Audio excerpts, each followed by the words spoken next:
It raises the specter of AI psychosis, which is a new and incredibly terrifying term in 2025. We've never had a term for AI psychosis, but this is something that is rearing its very ugly head because some artificial intelligence models have agreed with people who were on, how can I put this sensitively?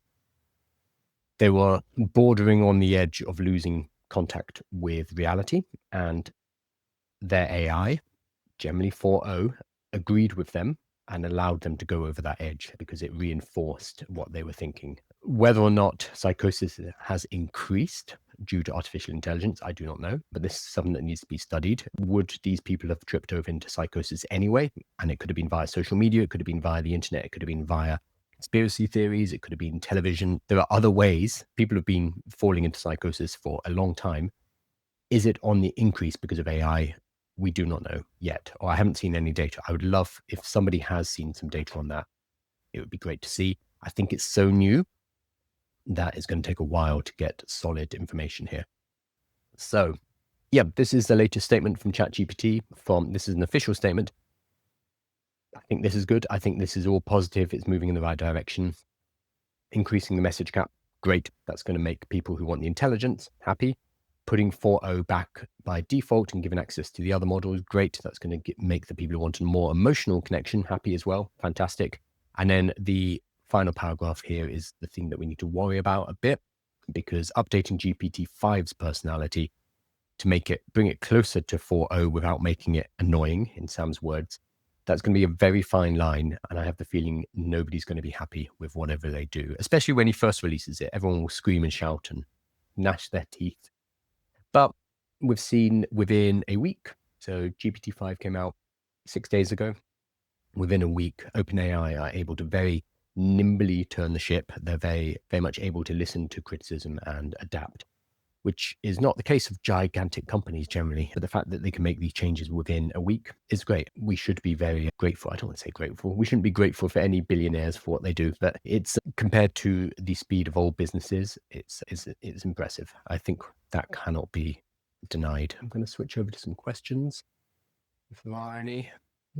I'm going to start using OBS to do these live streams because then I can get all my comments in one place, which is going to be a lot easier. The scariest one was claiming they're a teenager and asking for 4.0 back before they jump. I did not see that on Tamas. So this looks like somebody who had suicidal thoughts, a teenager, or suicidal ideation, who wanted 4.0 back so they could continue to talk to their companion, I assume, in order to help them calm down. So over the last few days, I've done a few videos on this topic because I think it's an important topic.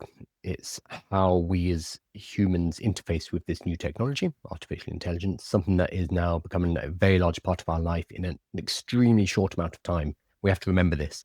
It's only been a couple of years since GPT 3.5, which is when it started to become more publicly available.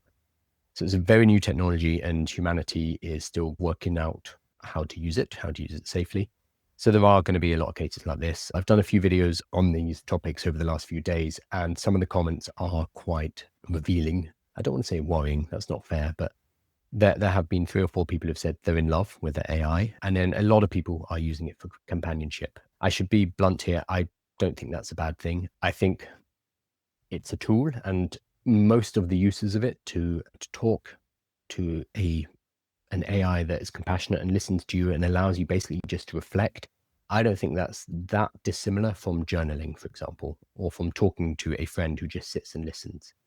It's just an upgraded version on that, can respond, can talk back. I think, though, there are going to be some people who are close to crisis for whom this technology does become dangerous.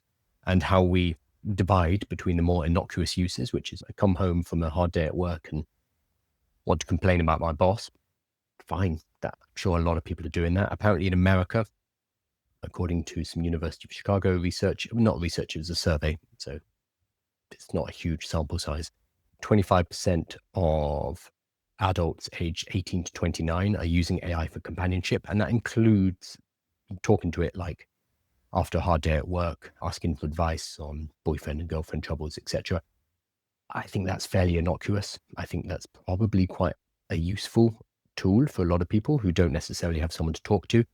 But then where do we draw the line with people who are in crisis, in distress, close to some kind of psychotic break? It's very hard. It's a very fuzzy line between healthy and unhealthy uses. And that's something that I certainly don't have answers to, but it's something that society and psychiatrists and technologists like AI companies are going to have to work out over the next few years. And I don't know what the answer is. I saw an interesting, it's come up twice today. I've seen two people mention this, some kind of not assessment, but being able to talk to the AI up front. So like an onboarding flow so that it can help to tailor your AI. So if it knows that you're somebody who could potentially lose track with reality, then it's going to change how it talks to you or even cut off access. Whereas if it can diagnose that you are not diagnosed, if it can tell that you are mentally well and you're stable, then it would allow more creative exploration of ideas. Again, though, this becomes really difficult because who is it who, or why should we be given it OpenAI and XAI of all people, and Google and Anthropic? Why should we be giving them the power to decide whether somebody is well or not? It's a scary, slippery slope at that point, especially if Elon Musk is in charge of it. Ooh.